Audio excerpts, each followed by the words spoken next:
సాధారణంగా మనం ఏ health issue వచ్చినా మానసికంగా కానీ శారీరకంగా కానీ ఒక డైటిస్ట్ని కలవడం అయితే ఏంటి, ఒక సైకాలజిస్ట్ని కలవడం అయితే ఏంటి, ఒక న్యూట్రిస్ట్ దగ్గరికి వెళ్ళడం అయితే ఏంటి, ఇలా రకరకాల డాక్టర్స్ దగ్గరికి మనం వెళ్తూ ఉంటాము, సమస్యకు తగ్గట్టుగా చూస్ చేసుకుంటుంటాం. కానీ న్యూట్రిషనిస్టు సైకాలజిస్టు ఇద్దరి కాంబినేషన్ ఇదైతే మనం రేర్గానే చూస్తుంటాం. ఆ రేర్ కాంబినేషన్ పర్సన్ ఎవరైతే ఉన్నారో ఇప్పుడు దానికి సంబంధించిన మేడం నాతో పాటు ఉన్నారు. ఆ మేడం ఎవరంటే న్యూట్రిషనిస్ట్ శ్రీదేవి గారు. ఇప్పుడు మేడంతో మాట్లాడి మనం మంచి మంచి విషయాల గురించి తెలుసుకుందాం. నమస్తే మ్యామ్. ఎలా ఉన్నారు అని అడగకూడదు కూడా, చాలా చక్కగా యాక్టివ్గా మంచిగా కనిపిస్తున్నారు. Thank you. అయినా అడుగుతాను మ్యామ్, ఎలా ఉన్నారు? I'm fine, thank you. Ma'am, కొంచెం ఎల్డిఎల్ ఫ్యాట్ పెరిగింది అనగానే చాలా టెన్షన్ పడిపోతుంటారు. వెంటనే డాక్టర్ని కలవాలి, అమ్మో నాకు ఏమైపోతుందో అని చెప్పి హడావిడి చేస్తుంటారు. నిజంగా దాని గురించి అంత భయపడాలంటారా మ్యామ్? యా, ముందు మనం ఎల్డిఎల్ ఫ్యాట్ గురించి మాట్లాడుకునే దానికంటే ముందు అసలు కొలెస్ట్రాల్ అంటే ఏంటి? ఆ కొలెస్ట్రాల్ పేరు చెప్పగానే చాలామంది భయపడిపోతుంటారు. అదేదో చాలా క్లిష్టమైన లేకపోతే వెరీ బ్యాడ్ మెటీరియల్ అన్నట్టుగా బిహేవ్ చేస్తూ ఉంటారు, అవగాహన లోపం మూలాన. కొలెస్ట్రాల్ అనేది ఇట్స్ అ వ్యాక్సీ సబ్స్టెన్స్, ఒక రకమైన కొవ్వు పదార్థం. ఈ కొలెస్ట్రాల్ అనేది మనకి చాలా ఇంపార్టెంట్ అయిన సబ్స్టెన్స్ అన్నమాట. ఎందుకంటే శరీరంలో ఉత్పన్నమయ్యేటటువంటి విటమిన్స్ కానీ, అలాగే మనకి కొన్ని రకాలైన హార్మోన్స్ కానీ, కణాల చుట్టూ ఉండేటటువంటి సెల్ మెంబ్రెయిన్స్ కానీ, వీటన్నిటి ఉత్పత్తిలో కొలెస్ట్రాల్ది ప్రముఖమైన పాత్ర. అండ్ ఈ కొలెస్ట్రాల్ అవసరంలో 80% కొలెస్ట్రాల్ శరీరం తనకి తాను తయారు చేసుకుంటుంది. 20% మాత్రమే మనకి ఆహారం ద్వారా వస్తుంది. కానీ కొన్ని రాంగ్ ఫుడ్స్ తీసుకున్నప్పుడు ఆ శాతం పెరిగే అవకాశం ఉంటుంది. ఈ కొలెస్ట్రాల్ ఏంటంటే శరీరంలోని అన్ని భాగాలకి ట్రాన్స్పోర్ట్ అవ్వడం చాలా ఇంపార్టెంట్. అలా ట్రాన్స్పోర్ట్ అవ్వడానికి, since it is not water soluble, నీళ్ళల్లో కరగదు కాబట్టి బ్లడ్లో వెళ్ళాల్సిన అవసరం ఏర్పడుతుంది. అయితే ఈ బ్లడ్లో ట్రాన్స్ఫర్ చేయడానికి కూడా దానికి ఒక రకమైన ప్రోటీన్ అవసరం. ఆ ప్రోటీన్ని వెహికల్గా తీసుకుని బ్లడ్లో ట్రాన్స్పోర్ట్ అవుతుంది. దాన్ని లైపోప్రోటీన్స్ అంటారు. లైపోప్రోటీన్స్ 2 రకాలుగా ఉంటాయి. ఎల్డిఎల్ ప్రోటీన్ ఒకటి, హెచ్డిఎల్ ప్రోటీన్ ఒకటి. ఎల్డిఎల్ అంటే low density lipoprotein, HDL is high density lipoprotein. మరి ఈ ఎల్డిఎల్ని ఎందుకు మనం బ్యాడ్ కొలెస్ట్రాల్ అనుకుంటాము, ఎందుకు దాని పేరు చెప్పి అది కొద్దిగా ఇంక్రీజ్ అయినప్పుడు ఎందుకు భయపడతాం? కారణం చాలా సింపుల్ అమ్మ. లైపోప్రోటీన్ ఏదైతే ఎల్డిఎల్ లో డెన్సిటీ లైపోప్రోటీన్ ఉంటుందో, దీని గుణం ఏంటి అంటే కొన్నిసార్లు ఎక్కువగా రక్తంలో దాని మోతాదు ఎక్కువగా ఉన్నప్పుడు కొన్ని పదార్థాలతో కలిసి అది గుండెలో ఉన్నటువంటి రక్తనాళాల్లో plaque formation or plaque formation అవుతుంది. అంటే చిన్న స్కేల్స్ లాగా తయారైపోయి అక్కడ పేరుకుపోతుంది అనమాట. అక్కడ పేరుకోవడం మూలాన అథెరోస్క్లిరోసిస్ అని, కరోనరీ ఆర్టరీ డిజీజ్ అని, స్ట్రోక్ అని, ఇలాంటివన్నీ వచ్చేదానికి అవకాశం ఉంటుంది. కాబట్టి ఎల్డిఎల్ అనేది బ్యాడ్ కొలెస్ట్రాల్. అది కనుక మనకి పెరిగినట్లయితే గుండె సంబంధిత వ్యాధులు వచ్చేదానికి చాలా అవకాశం ఉంటుంది. కాబట్టి దాని గురించి తప్పనిసరిగా కేర్ తీసుకోవాల్సిన అవసరం ఉంది. కేర్ తీసుకోవాలి కానీ భయపడాల్సిన అవసరం ఏమీ లేదు. ఎందుకంటే ఇవన్నీ ఆహారం మూలాన వచ్చినవి. ఎల్డిఎల్ అనేది పెరిగింది మన ఆహారం మూలాన వచ్చింది. ఆహారంతోనే సెట్ చేసుకోవచ్చు. దానికి ప్రత్యేకంగా మెడిసిన్ నేను ప్రపోజ్ చేయను. ఎందుకంటే because I'm A therapeutic nutritionist. మేము ఆహారం ద్వారా దాదాపు 80 రకాల జబ్బుల్ని హ్యాండిల్ చేస్తాము, 30 రకాల ఇన్ఫెక్షన్స్ని హ్యాండిల్ చేస్తాము, 12 రకాల క్యాన్సర్స్ని హ్యాండిల్ చేస్తాము, ఇంక్లూడింగ్ అడిక్షన్స్. దాదాపు 15-20 రకాల అడిక్షన్స్, ఫోబియాస్, ఇవన్నీ కూడా మేము ఆహారం ద్వారా హ్యాండిల్ చేస్తాం. Without medicine, without medication. ఎందుకు అంటే నాకున్న ప్రత్యేకత ఏంటి అంటే ఐఎమ్ ఏ సైకోసోమాటిక్ హీలర్ అనమాట. మనిషికి ఉన్న మనస్సుకి శరీరానికి 2 రకాల రుగ్మతల్ని కూడా ఆహారం ద్వారా మనము సాల్వ్ చేస్తాము. So it is not a problem at all. LDL పెరగడం అస్సలు మంచిది కాదు. పెరిగిందన్న సందర్భంలో ఆహారపు అలవాట్లలో మనకి ఏవి డిఫెక్టివ్ అలవాట్లు ఏమున్నాయి అని చూసుకుని వాటిని సరిదిద్దుకుంటే ఈజీగా తక్కువైపోతుంది. 8 నుంచి 10 వారాల్లో ఈజీగా నార్మల్ లెవెల్కి వచ్చేస్తుంది. అయితే పెరిగితే అనుకున్నాం కదా మేడం, అసలు ఎంత మోతాదు ఉండాలి, దానికి మించి ఎంత పెరిగితే పెరిగినట్టు? అడల్ట్స్కి ఎల్డిఎల్ 100 వరకు ఉండడము లిమిటేషన్. సో 125 to 140 వరకు ఇట్స్ అ వార్నింగ్ సిగ్నల్. మనం జాగ్రత్త తీసుకోవాలి. 140 దాటితే మాత్రము it is a serious warning signal that can lead to lot of problems. అది గుండె సంబంధిత వ్యాధుల వైపు మనం వెళ్ళడానికి మనని పూర్తిగా ఇచ్చేస్తుంది అనమాట. కాబట్టి ఎప్పుడైతే మనకి 100 to 140 మధ్యలో ఎల్డిఎల్ వాల్యూస్ చూపిస్తున్నాయో, 150 140 చూపిస్తున్నాయో, ఇట్స్ ఎ వార్నింగ్ సిగ్నల్ అనమాట. వెంటనే మనము ఆహారపరమైన మార్పులు చేసుకుంటే ఆ లెవెల్ని కిందకి తీసుకొచ్చేసేయచ్చు. అంటే అంత సీరియస్ కండిషన్లో ఉన్నప్పుడు కూడా వితౌట్ మెడికేషన్ ఓన్లీ ఫుడ్ ద్వారానే ట్రీట్ చేయొచ్చు. ఇది 140 150 అనేది it is a warning signal అమ్మా. దానికంటే ఎక్కువగా ఉన్నప్పుడు కూడా మనం వెనక్కి తీసుకురావచ్చు. Okay, all kinds of fats can be reduced ఆహారపు అలవాట్లు మార్చు. ఓకే, అంటే ఇప్పుడు మనం ఇంట్లో ఒక ఫుడ్ ప్రాపర్గా ఏం చేయాలి, ఏం తీసుకుంటే పెరిగింది, అట్లాంటి ఒక జనరల్గా ఫ్యాట్ పెరగడం అనగానే ఆయిల్స్ ఎక్కువగా వాడటం వల్లే ఇట్లాంటి ఒక ఆలోచన ఉంటుంది కదా మేడం. నిజంగా ఆయిల్స్ అయినా ఫుడ్ వల్ల కూడా ఎక్కువగా పెరిగింది? లైక్ దిస్ అమ్మా, మనం తీసుకునే ఆహారంలో చాలా పదార్థాలు తీసుకోకూడనివి ఉన్నాయి, కానీ మనకు అలవాటు అయిపోయింది. అది అలవాటు అయిపోయింది. ఒక్కసారి తింటే ఏమవుతుందిలే అనుకుంటాం, ఇవి ఒక్కసారి అనుకుంటాం. ఆ ఒక్కసారి కాస్త అలవాటు కింద మారిపోతుంది. ఫర్ ఎగ్జాంపుల్ ఎల్డిఎల్ కొలెస్ట్రాల్ మనం కనుక తీసుకుంటే all kinds of you know trans fats అంటాం. అంటే మార్జరీన్ ఎందులో వాడతాము? మన పఫ్ మేకింగ్లో, పిజ్జా మేకింగ్లో, చాలా వాటిలో, నాట్స్ ఇన్ పిజ్జా, చాలా బేకరీ ఐటమ్స్లో మార్జరీన్ వాడతారు. అలాగే Dalda is hydrogenated oil. Dalda కూడా, ఈ డాల్డా ఇలాంటివి ప్లస్ బ్రెడ్ స్ప్రెడ్స్ ఇప్పుడు చాలా వచ్చేస్తున్నాయి. ఈజీగా స్ప్రెడ్ అవుతుంది, ఇది సంతోషపడిపోతాం. అది ఈజీగా ఎల్డిఎల్ పెంచేస్తుంది, ఈజీగా కొలెస్ట్రాల్ పెంచేస్తుంది. సో ఇలాంటి కొవ్వు పదార్థాలు మనకి they will do lot of harm అన్నమాట. అలాగే ఈ ఆల్ కైండ్స్ ఆఫ్ జంక్, మైదాతో తయారు చేసినవి. ఇంకొకటి రిఫైన్డ్ ఆయిల్ మీద కూడా చాలా రీసెర్చ్ జరిగింది. రిఫైన్డ్ ఆయిల్ కూడా గుండె సంబంధిత జబ్బులు రావడానికి, ఎల్డిఎల్ పెరగడానికి కాంట్రిబ్యూట్ చేస్తోంది అని సపోర్ట్ చేయడానికి చాలా రీసెర్చ్ ఉంది. చాలా రీసెర్చ్ ఉంది.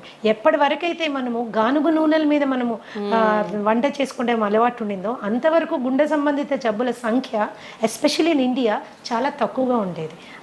గుండె జబ్బు అంటే అది డబ్బును వాళ్ళ జబ్బు అనేవాళ్ళు, కానీ ఈ రోజు ఏంటంటే ప్రతి ఒక్కరికి వచ్చేసరికి అందుబాటులో ఉండే వస్తువులాగా అయిపోయింది. ఎందుకంటే ఫాల్టీ ఈటింగ్ హ్యాబిట్స్ అనమాట. ఆ హ్యాబిట్స్ మూలాన మనకి వచ్చింది.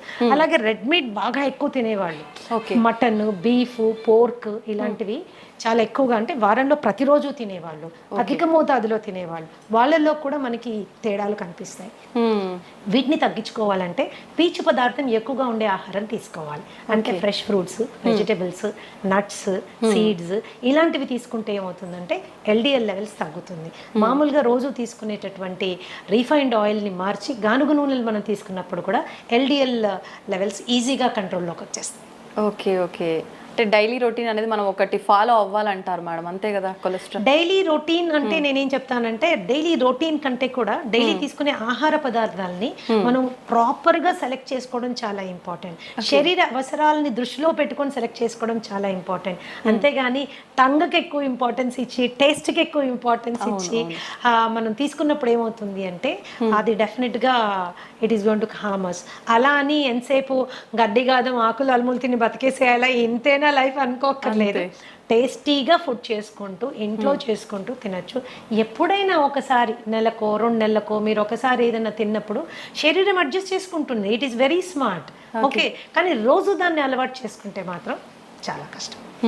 కొన్ని మార్పులు తెచ్చుకోవాలి. ఓకే, అయితే మేడం చెడు కొలెస్ట్రాల్ పెరగకుండా ఉండాలంటే మనం ఫుడ్ ఇలాంటివి తీసుకోవాలి. HDL బ్యాలెన్స్డ్గా ఉండాలి అని అంటే ప్రత్యేకించి ఏమైనా ఫుడ్స్ మెయింటైన్ చేయాలంటారా డైలీ లైఫ్ స్టైల్లో? ఇప్పుడు HDL అంటే high density lipoprotein. High density lipoprotein good cholesterol అంటారు. ఎందుకు గుడ్ అంటారు అని తెలుసుకోవడం ఫస్ట్ ఇంపార్టెంట్. ఎందుకంటే ఈ కొలెస్ట్రాల్ యొక్క ప్రాముఖ్యత చాలా ఎక్కువగా ఉంది. అది శరీరంలో మొత్తం అన్ని భాగాలకి వెళ్ళడానికి, రక్తం ద్వారా వెళ్ళడానికి ఈ లైపోప్రోటీన్ మనకి పనికొస్తుంది. అయితే అక్కడక్కడ అవసరానికి మించి కొలెస్ట్రాల్ డిపాజిట్ అయినప్పుడు ఈ HDL యొక్క ప్రత్యేకత ఏంటి అంటే శరీరంలో అన్ని భాగాల్లో ఎక్స్ట్రాగా డిపాజిట్ అయిన కొలెస్ట్రాల్ అంతా తీసుకొని వచ్చి లివర్కి తీసుకెళ్ళిపోతుంది. ఎప్పుడైతే లివర్కి తీసుకెళ్తుందో అక్కడ అది డిఫ్యూజ్ చేసి పడేస్తుంది, క్లియర్ చేసి పడేస్తుంది. సో అది గుండెకి వెళ్ళి అక్కడ మళ్ళీ వేరే సబ్స్టెన్స్తో కంబైన్ అయ్యి అక్కడ ప్లాట్ఫామ్ అవ్వడానికి అవకాశం లేదు. కాబట్టి గుండె భద్రత కోసం ఈ పర్టికులర్ లైపోప్రోటీన్ చాలా బాగా పనిచేస్తుంది, క్లీన్ చేసేస్తుంది అనమాట. గుండె వరకు కొలెస్ట్రాల్ని వెళ్ళనివ్వదు అనమాట. అందుకని it is called good cholesterol. Good cholesterol. So మనం రోజు తీసుకునే ఆహారాల్లో మనకి చక్కటి కొలెస్ట్రాల్ ఇచ్చే ఆహారాలు చాలా ఉన్నాయి. సో వాటిని మనం ఇంక్లూడ్ చేసుకోవడం. See I always profess an inclusive kind of diet. మనం ఏమేమి తినాలి అనే దాని మీద ఎక్కువగా ఫోకస్ చేయాలి. ఏమేమి తినకూడదు అనేది అది సెకండరీ అన్నమాట. ఏవేవి ఇంపార్టెంట్. అలానే హెల్త్ ఈజ్ నాట్ డిస్టేస్ట్ఫుల్ అమ్మ, హెల్త్ ఈజ్ టేస్టీ. మనం చేసుకునే పద్ధతిని బట్టి ఆధారపడి ఉంటుంది. హెచ్డిఎల్ మనం హెచ్డిఎల్ కొలెస్ట్రాల్ మనకు పెరగాలి అంటే there is the humble avocado. Avocado is one of the best sources for HDL cholesterol. Okay, అలాగే నీకు నట్స్ ఉన్నాయి, సీడ్స్ ఉన్నాయి, వాల్నట్స్ ఉన్నాయి, ఇవన్నీ కూడా మనకి చాలా. అలాగే ఆవు నెయ్యి బ్రహ్మాండంగా హెచ్డిఎల్ పెరుగుతుంది. అది కూడా నాటావు నెయ్యి. నాటావు నెయ్యి బ్రహ్మాండమైనటువంటి గుణాలు కలిగి ఉంటుంది. ధృతం అంటారు దాన్ని. మాకు ఒక్కొక్కసారి ఒక సత్సంగంలో ఉన్నప్పుడు గురువుగారు చెప్పారు, పాతకాలంలో ధృతం అంటే ఏంటి అంటే చనిపోయిన వాళ్ళలో కూడా ప్రాణ ప్రతిష్ఠ చేయగలిగినటువంటి అద్భుతమైన గుణం కలిగింది అని అర్థమట. మరి అది నిజమో కాదో నాకు తెలియదు, కానీ ఆయన చెప్పిన విషయం నాకు చాలా నచ్చింది. ఇంకో మాట కూడా ఏం చెప్పారంటే ఆస్తులు అమ్ముకైనా ధృతం కొనుక్కొని దాంతో తినాలన్నారు. అంటే నెయ్యికి ఉన్నటువంటి ప్రాముఖ్యత అది. కొద్ది కాలం ఏంటంటే నెయ్యి తింటే లావైపోతారు, నెయ్యి తింటే కొలెస్ట్రాల్ వస్తుంది. ఇది చాలా తప్పమ్మా. ఎస్పెషల్గా మనం ఇంట్లో ఆవు పాలు కొనుక్కొని చేసుకునే నెయ్యి అతి శ్రేష్టం. రీసెంట్గా ఒక రీసెర్చ్ నేను I would like to share with you. చపాతీలు పూరీలు మనని డయాబెటీస్ వైపు నొట్టి పడేస్తున్నాయి అన్నది అందరికీ తెలుసు. ఈవెన్ పుల్కా కావచ్చు, చపాతి, గోధుమ పిండి. అయితే అదే గోధుమ పిండి చేసిన రొట్టె మీద నెయ్యి రాసుకుని తింటే మాత్రము కొద్దిగా దాని గ్లూకోజ్ లెవెల్స్ తక్కువగా వస్తున్నాయి అన్నది లేటెస్ట్ రీసెర్చ్. అంటే నెయ్యికున్న ప్రాముఖ్యత అలాంటిది అనమాట. మనం ఇంట్లో తయారు చేసుకునే వెన్నపూస, మజ్జిగ జల్లికి వచ్చే వెన్నపూస, లేకపోతే మనం ఇంట్లో తయారు చేసుకునే నెయ్యి, ఇవన్నీ చాలా they are very good fats అనమాట. హెచ్డిఎల్ లెవెల్ పెరగడానికి చాలా చాలా బాగా పనిచేస్తాయి. సో ఇట్లా మనము కొద్దిగా అవగాహన పెంచుకుంటే అంత లైఫ్లో పెద్దగా కాంప్రమైజ్ అవ్వాల్సింది ఏమీ లేదు. అంత కాంప్రమైజ్ అవ్వాల్సింది ఏమీ లేదు. చిన్న చేంజెస్ మాత్రమే, చాయిసెస్లో చిన్న చేంజ్ చేసుకోవాలి. ఏది మనకి కావాలి, ఏది మనకి వద్దు, ఈ చిన్న చేంజెస్ చేసుకుంటే కొలెస్ట్రాల్ ఇబ్బందే కాదు అసలు. ఎంత సింపుల్ గా చెప్పేస్తున్నారు మా అందరికి. అది ఒక పెద్ద భూతద్దంలో పెట్టి చూస్తున్నట్టు. అండ్ యాక్చువల్గా ఏంటంటే ఇంకొక రీసెర్చ్ ఏం చెప్తుందంటే కొద్ది మందిలో ఇన్ సమ్ పీపుల్ ఏమవుతుందంటే కొలెస్ట్రాల్ కి సంబంధించిన మందులు వాడినప్పుడు అది ఏమవుతుందంటే it is leading to increase in blood glucose levels, diabetes పెరిగేదానికి అవకాశం ఉంది అని కొన్ని రీసెర్చ్ చెప్తున్నాయి. కాబట్టి మెడిసిన్ వాడడం కంటే ముందు ఆహారపు అలవాట్లని జాగ్రత్తగా గమనించి ఒక క్వాలిఫైడ్ థెరప్యూటిక్ న్యూట్రిషనిస్ట్ దగ్గరికి వెళ్ళి ప్రాపర్గా డయాగ్నోస్టిక్ టెస్ట్లు చేసుకుని ఏది ఎక్కువ ఉంది, ఏది తక్కువ ఉంది, ఏది ఎలా తగ్గించుకోవాలి అని అవగాహన పెంచుకుని జస్ట్ 8 నుంచి 10 వారాల్లో మీ లిపిడ్ ప్రొఫైల్ని మీరు క్లీన్ చేసేసుకోవచ్చు. ఒక్కటే సలహా ఏంటి అంటే కేవలం ఏదో యూట్యూబ్లో వీడియో చూసో లేకపోతే ఫేస్బుక్లో పోస్ట్ చూసో స్వంత వైద్యం చేసుకుంటే మాత్రము it is going to be little difficult. ఏదైనా సైంటిఫిక్గా హ్యాండిల్ చేయాలి. మ్యామ్, నెయ్యి విషయానికి వస్తే మీరు ఇందాక నెయ్యి గురించి చెప్పారు కాబట్టి చాలా మంది నెయ్యి ఫుడ్తో కాకుండా డైరెక్ట్ స్పూన్తో తింటూ ఉంటారు. అట్లా తీసుకోవడం మంచిదే అంటే తాగుతూ ఉంటారు. ఎందుకంటే ఆవు నెయ్యిలో ఉండేటటువంటి గుణం ఏంటి ఉందంటే ఇట్ ఈస్ అది డైజెస్ట్ అయ్యాక మనకి బ్యూట్రిక్ యాసిడ్ ఫామ్ అవుతుంది. అందరికీ తెలుసుకోవాల్సిన విషయం ఏంటంటే మన మొత్తం మాయల పకీరు ప్రాణం చిలకలో ఉన్నట్టు మనిషి యొక్క ఆరోగ్య రహస్యం అంటే మానసిక ఆరోగ్యం కానీ శారీరక ఆరోగ్యం కానీ మన పొట్టలో పేగుల్లో ఉందన్నమాట. ఈ పేగుల్ని గట్ అంటారు. ఈ గట్లో 4300 రకాలైనటువంటి సూక్ష్మక్రిములు ఉన్నాయి. దీంట్లో మంచివి ఉన్నాయి, చెడ్డవి ఉన్నాయి. మంచివి ఎప్పుడు కూడా అధిక సంఖ్యలో ఉండడం మన ఆరోగ్యానికి చిహ్నం అన్నమాట. మంచివి పెంచడానికి అవసరమైనటువంటి తైలం నెయ్యి. సో నెయ్యి మీరు కూరల్లో వేసుకొని చేసుకోవచ్చు, అన్నంలో మొదటి ముద్దలో వేసుకొని తినచ్చు, గోరువెచ్చని నీళ్ళల్లో కలుపుకొని తాగొచ్చు, ఏదన్నా చేయొచ్చు. ఈ అన్ని రూపాల్లో మీరు తీసుకునే నెయ్యి మీ గట్ హెల్త్కి చాలా ఉపయోగపడుతుంది. ఆ నెయ్యి మరి ఎలాంటి నెయ్యి తీసుకోవాలి, that is an important question. Okay, ఆ నాటావు నెయ్యి అతి శ్రేష్టం. దాన్నే A2 ఘీ అంటారు. ఓకే, సో మనం ఇంట్లో చేసుకుని చాలామంది A2 పాలు కొనుక్కుంటున్నారు, ఆవు పాలు కొనుక్కుంటున్నారు. మీరు తోడు పెట్టి మీరు తీసి మిగడ్లోంచి చేసే వెన్న నెయ్యి యూ కెన్ యూజ్ ఇట్. అది చాలా శ్రేష్టం అన్నమాట. ఓకే మ్యామ్, కొలెస్ట్రాల్ విషయానికి వస్తే లివర్కి కొలెస్ట్రాల్ వచ్చింది అని చెప్పి చాలామంది టెన్షన్ పడుతూ ఉంటారు కదా, దానికి ఎటువంటి ఆహార పదార్థాలు తీసుకుంటే? లివర్కి కొలెస్ట్రాల్ కాదమ్మా, it is actually called fatty liver. Fatty liver. Fatty liver రెండు రకాలుగా ఉంటుంది, alcoholic fatty liver and non alcoholic fatty liver. Okay. ఇప్పుడు నాలాంటి దాని దగ్గరికి ఎవరైనా ఫ్యాటీ లివర్ ఆల్కహాలిక్ వచ్చారనుకోండి, actually as a therapist I'm happy. ఎందుకంటే కొట్టి ఆల్కహాల్ బంద్ చేయించేస్తే ఫ్యాటీ లివర్ చాలా వరకు కంట్రోల్లో వచ్చేస్తుంది అనమాట. అది కేవలము ఆల్కహాల్ ప్రేరితంగా అక్కడ ఫ్యాట్ డిపాజిట్ అవుతుంది అనమాట. But non alcoholic fatty liver disease is very dangerous. ఇది రాముడు బుద్ధిమంతుడు అంటాడు కదా, స్మోక్ చేయడు, బయటకు వెళ్ళి ఏమి తినడు, ఇష్టం వచ్చినట్టు బిహేవ్ చేయడు, అలాంటి వాళ్ళకి వచ్చేటటువంటి ఫ్యాటీ లివర్ కండిషన్ ని non alcoholic fatty liver condition అంటారు. దానికి మనము చాలా ఆహారపరమైన జాగ్రత్తలు తీసుకోవాలి. మరి ముఖ్యంగా కార్బోహైడ్రేట్ విపరీతంగా తినడం తగ్గించేసుకోవాలి. అలాగే ట్రాన్స్ ఫ్యాట్స్ మనం తీసుకోవడం తగ్గించుకోవాలి. అలాగే ఎల్డిఎల్ లెవెల్ కంట్రోల్లో ఉండేటట్టుగా మనం చూసుకోవాలి. ఈ ఫ్యాటీ లివర్ వచ్చిన వాళ్ళలో చాలా మందికి fatty liver is sometimes considered as a predisposing character for diabetes. అంటే షుగర్ రావడానికి ముందు చాలా మందికి ఫ్యాటీ లివర్ వచ్చేస్తుంది. దాన్ని చాలా తేలికగా తీసుకుంటారు. ఏం లేదండి, కాస్త ఎక్సర్సైజ్ చేయండి, కాస్త ఇలా ఉండండి, కాస్త అలా ఉండండి అని. That is not the way. You have to take it serious. ఎందుకంటే ఈ ఫ్యాటీ లివర్ స్టేజ్ 1 నుంచి స్టేజ్ 2, స్టేజ్ 2 నుంచి స్టేజ్ 3, అక్కడి నుంచి ఫైబ్రోసిస్, సిరోసిస్, క్యాన్సర్ వరకు వెళ్ళే అవకాశం ఉంటుంది. కాబట్టి దాన్ని ఈజీ తీసుకోవడానికి వీలు లేదు. So basic foods for example కీరా జ్యూస్ బ్రహ్మాండంగా పనిచేస్తుంది ఫ్యాట్లో లివర్ తీసేయడానికి. నిమ్మరసము, ఓకే, ద హంబుల్ నిమ్మరసం, కాస్టే లేదు దాన్ని. So health is actually very economic, inexpensive అనమాట. చిన్న అవగాహన మనం తెలుసుకుంటే we will able to do it అన్నమాట. అండ్ ఫ్యాటీ లివర్ ఉంది అని మనకి ఎప్పుడు డౌట్ వస్తుందంటే, కొద్దిగా కుడివైపు బొజ్జ అంటే చేతులు కాళ్ళు సన్నగానే ఉన్నాయి, పొట్ట మాత్రమే ముందుకు వస్తుంది. ఎస్పెషల్లీ కుడివైపు మనం చెయ్యి వేసుకునేలా అంటే కొద్దిగా గట్టిగా కూడా తగులుతోంది అంటే వెంటనే వెళ్ళి ఒకసారి ఫ్యాటీ లివర్ చెక్ చేసుకోవడం చాలా చాలా ఇంపార్టెంట్. డయాబెటీస్ వచ్చింది అనుకుంటే కూడా వచ్చిన డయాబెటీస్ డిటెక్ట్ అయిన తర్వాత కంపల్సరీ ఫ్యాటీ లివర్ వెళ్ళి చెక్ చేసుకోవడం చాలా ఇంపార్టెంట్. ఏ స్టేజ్లో ఉంది, దట్ ఈస్ ఇంపార్టెంట్. దాన్ని కూడా తగ్గించుకుంటూ వెళ్ళాలి మనం, దట్ ఈస్ ఇంపార్టెంట్. ఇది కూడా మోతాదు ఏమైనా ఉంటుందా మ్యామ్, పర్సంటేజ్ ఫ్యాటీ లివర్? అట్లా కాదంటే మీరు అల్ట్రాసౌండ్ అబ్డామెన్ కి వెళ్ళినప్పుడు వాళ్ళు చెక్ చేసి మీకు గ్రేడ్ చెప్పేస్తారు. ఓకే. ఆ రిపోర్ట్ బట్టి మనకి స్టేజ్ 1 లో ఉన్నారా, స్టేజ్ 2 లో ఉన్నారా, స్టేజ్ 3 లో ఉన్నారా తెలిసిపోతుంది. Okay okay ma'am, dairy products విషయానికి వస్తే ఏవి తీసుకోవాలి, ఏవి తీసుకోకూడదు? నిజంగా కొంతమంది చెప్తుంటారు డైరీ ప్రొడక్ట్స్ స్కిప్ చేయడమే మంచిది, ఇప్పుడు అన్నిట్లో హార్మోన్కి సంబంధించిన ఇంజెక్షన్లు ఇలాంటివన్నీ వస్తున్నాయి కాబట్టి అని. నిజంగా ఏవి తీసుకుంటే బాగుంటుంది మ్యామ్? నేను గతంలో కూడా చాలాసార్లు చెప్పానమ్మా. చాలా మంది వాదనకి కూడా దిగుతారు. మన తాతలు, తండ్రులు, ముత్తాతలు అందరూ పాలు తాగారు, ఇప్పుడు మీరెందుకు చెప్తున్నారు పాలు తాగకూడదని? పాలు డెఫినెట్ గా ఇట్స్ ఏ హోల్సమ్ ఫుడ్. మరి పిల్లలకి ప్రోటీన్ ఎలా వస్తుంది, పిల్లలకి మనకి కాల్షియం ఎలా వస్తుంది, ఇవి రెండు మనకు కావాలంటే పాలు తాగాలి కదా. మన చిన్నప్పటి నుంచి తాగాం కదా, ఇప్పుడు మీరు కొత్తగా ఇలాంటి వింత విషయాలు చెప్తున్నారు ఏంటి అని. సో తప్పులు మీరు చెప్పింది కూడా కరెక్టే. ఎప్పుడో మన తాతల తండ్రులంతా పాలు తాగారు, కానీ అప్పుడు ఆవులు వేరు, అప్పుడు పాలు వేరు. ఇప్పుడు ఆవులు వేరు, ఇప్పుడు పాలు వేరు. ఓకే. సో ఇప్పుడు చాలా సందర్భాల్లో మనం ప్యాకెట్ పాలు తెచ్చుకుంటే అవి అసలు పాలో కాదో మనకు తెలియదు.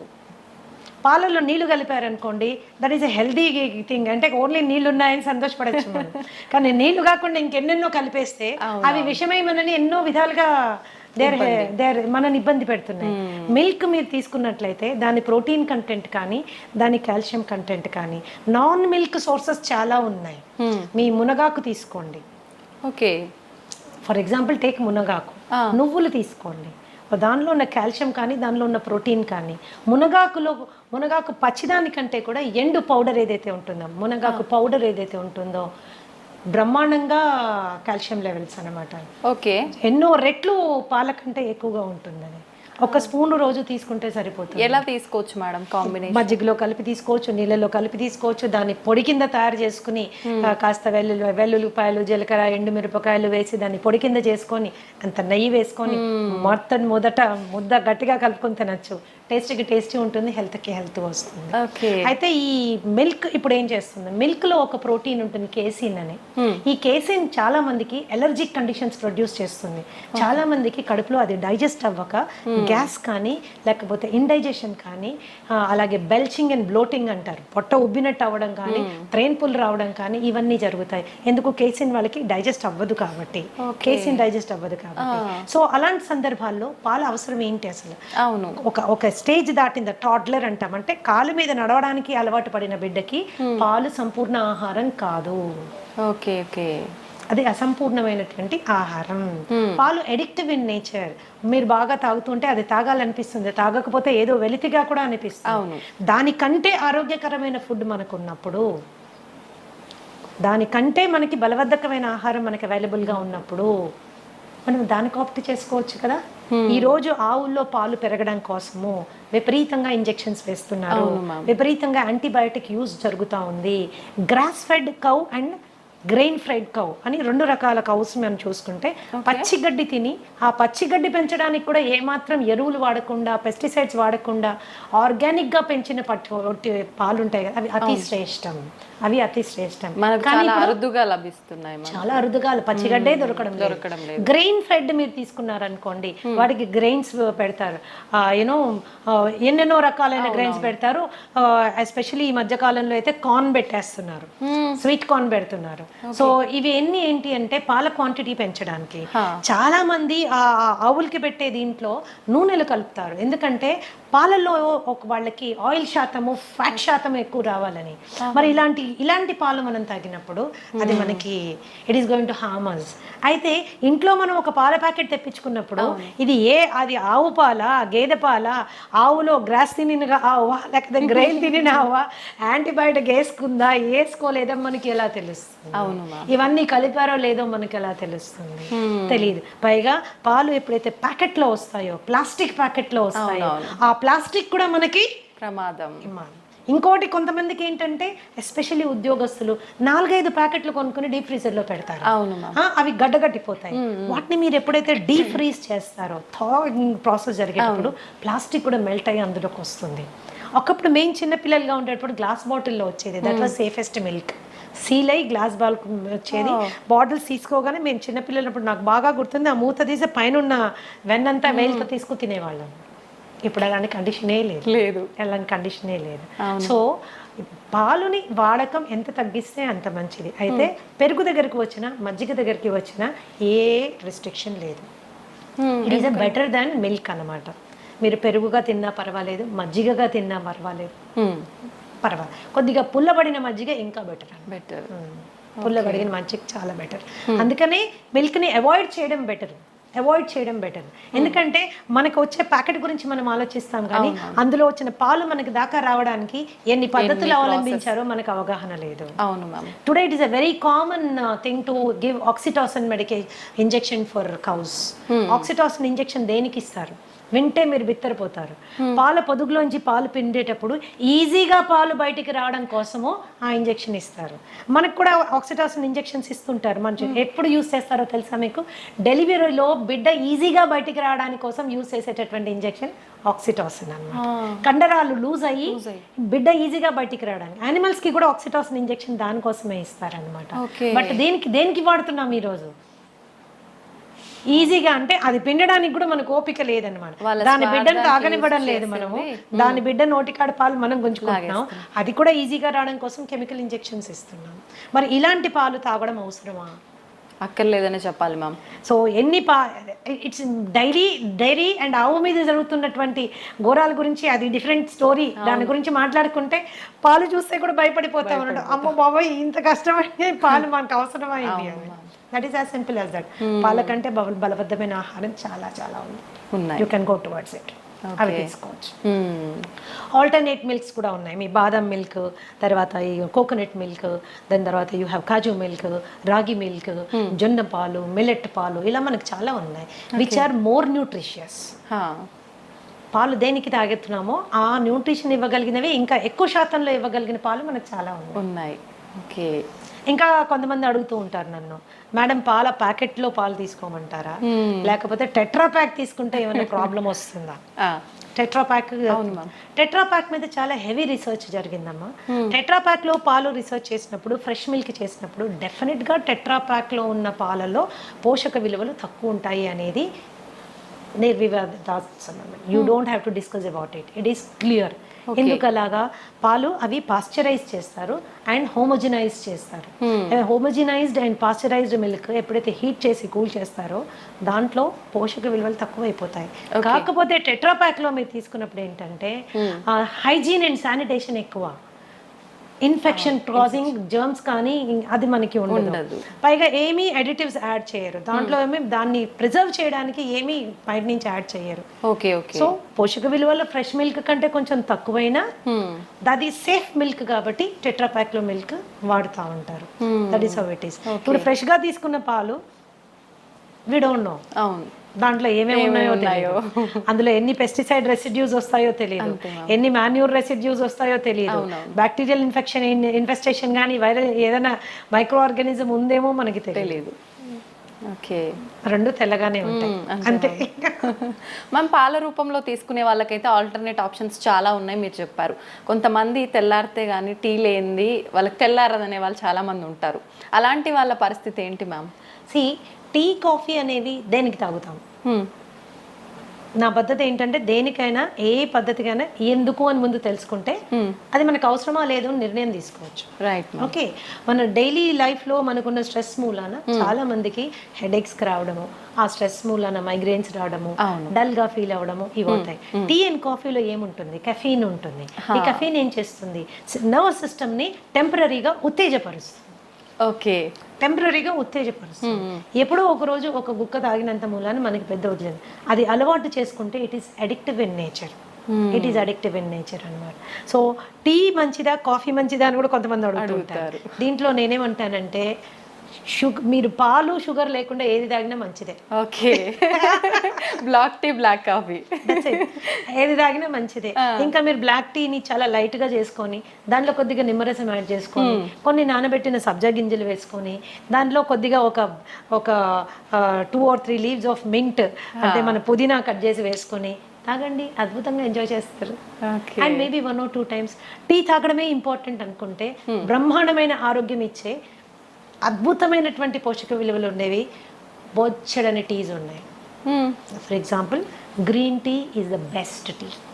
ఓకే, గ్రీన్ టీ అంటే డిప్ టీ కాదండి. గ్రీన్ టీ ఆకులు తెచ్చుకోవాలి, ఒక చిన్న ఇన్ఫ్యూజర్ కొనుక్కోండి. అంటే ఒక కప్పులో ఇంకో కప్పు ఉంటుంది, దానికి చిన్న హోల్స్ ఉంటాయి. దాంట్లో మనం గ్రీన్ టీ లీవ్స్ ఒక స్పూన్ వేసుకుని హాట్ వాటర్ వేసుకుంటే ఇన్ఫ్యూజ్ అయ్యి the best thing will come on. Green tea is anti inflammatory and it is anti cancerous. మన మెటబాలిజంకి చాలా బాగా పనిచేస్తుంది. You know it is good for everything. కానీ ప్రతిదీ తీయగా ఉండాలంటే కష్టం. ప్రతిదీ తీయగా ఉండాలంటే మనకి కష్టం. సరే, తీయగా ఉండాలి అనుకుంటే మీరు దాంట్లో న్యాచురల్ రా హనీ వేసుకోవచ్చు. బట్ అది ఇంకొక స్కామ్. మనకి ఏది హనీయో ఏది బెల్లం మడ్డో ఏది యూనో చక్కెరపాకమో మనకి తెలుసుకోలేము, అంత టైం కూడా లేదు. That is how it is. Organic గా చేసినటువంటి బెల్లం పౌడర్ కొంతమంది వాడుకుంటారు, పర్వాలేదు, అది కూడా పర్వాలేదు. As long as remaining conditions అన్ని నార్మల్ గా ఉన్నప్పుడు మనకి ఇవన్నీ పెద్దగా కాంట్రిబ్యూట్ అవ్వాలి. రిమైనింగ్ కండిషన్స్ నార్మల్ పెట్టుకోవడం చాలా ఇంపార్టెంట్. ఎన్నో రకాల టీ ఉందమ్మా. ఫర్ ఎగ్జాంపుల్ హైబిస్కస్ టీ అని ఉంటుంది, మందార పువ్వులు ఆకులు రెక్కలతో చేసింది. జాస్మిన్ టీ ఉంది. There are so many teas. మేమైతే మా ట్రీట్మెంట్ ప్రొసీజర్స్లో దాదాపుగా నేను 25 రకాల టీలు వాడతాను. ఓకే, ఇవి మంచి ఆరోగ్యం వైపు నా క్లయింట్స్ అందరినీ తీసుకెళ్ళడానికి చాలా ఉపయోగపడుతుంది. మచ్చా టీ అని ఉంటుంది. ఫైబ్రాయిడ్స్ ఉన్నవాళ్ళు, యూటరైన్ ప్రాబ్లమ్స్ ఉన్నవాళ్ళు, మెన్స్ట్రల్ సైకిల్ రెగ్యులర్గా లేని వాళ్ళు ఇలాంటి టీ తీసుకోవచ్చు. సాంఫ్ టీ అని ఇస్తాము. డైజెషన్ సరిగ్గా లేని వాళ్ళు, అరుగుదల చాలా తక్కువగా ఉన్నవాళ్ళు, తినగానే వాళ్ళకి విపరీతమైన ప్రాబ్లం ఉన్నవాళ్ళు, కాన్స్టిపేషన్ ఉన్నవాళ్ళు, వీళ్ళందరికీ సాంఫ్ టీ ఇస్తాము. లైక్ ఆస్తమా, బ్రీదింగ్ ప్రాబ్లమ్స్ ఉన్నాయి అండ్ డైజెషన్ ఇష్యూస్ ఉన్నాయి, ఇలాంటి వాళ్ళకి జింజర్ టీ ఇస్తాము. అలాగే ఆకుల టీ తీసుకున్నారంటే అది పెద్ద టాపిక్ అను. దాదాపుగా 100 రకాల టీస్ గురించి మనం మాట్లాడుకోవచ్చు. అవి మనకి ఎంత చీపు, ఎంత హెల్త్ ఇస్తాయి అన్న దాని మీద క్లియర్గా డిస్కస్ చేసుకోవచ్చు అనమాట. So general coffee and tea కంటే కూడా మీరు ఇలాంటి కైండ్ ఆఫ్ వాటిని అలవాటు చేసుకుంటే అదేదో వెచ్చగా తాగాలి అనే ఒక కోరిక తీరుతుంది, హెల్త్ కూడా ఎఫెక్ట్ అవ్వదు. 1-2 సార్లు టీ తాగితే ప్రాణ నష్టం ఏమీ లేదమ్మా, అదే పనిగా తాగితేనే. ఓకే, మీరు కాఫీ తాగాలి అనుకుంటే black coffee is a better option than with tea and లేదు పాలు కావాలి, పాలు లేకుండా నేను చేయలేను ఫిక్స్ అయ్యారనుకోండి, ఓట్ మిల్క్తో తాగండి, కోకోనట్ మిల్క్తో తాగండి, ఆల్మండ్ మిల్క్తో తాగండి. ఆప్షన్స్ ఉన్నాయి, తెలుసుకోవడము చేసుకోవడమే అంతే. ఓకే, ఖచ్చితంగా మనం ముందు ముందు వీడియోలో టీస్ గురించి కూడా టాపిక్ చేసుకుందాం మ్యామ్. ఓకే మ్యామ్, మీరు అన్ని రకాల హెల్త్ ఇష్యూస్కి 80 దగ్గర చెప్పారు. హెల్త్ ఇష్యూస్కి ఓన్లీ ఫుడ్ తోటే ట్రీట్ చేస్తుంటాము అని చెప్పి.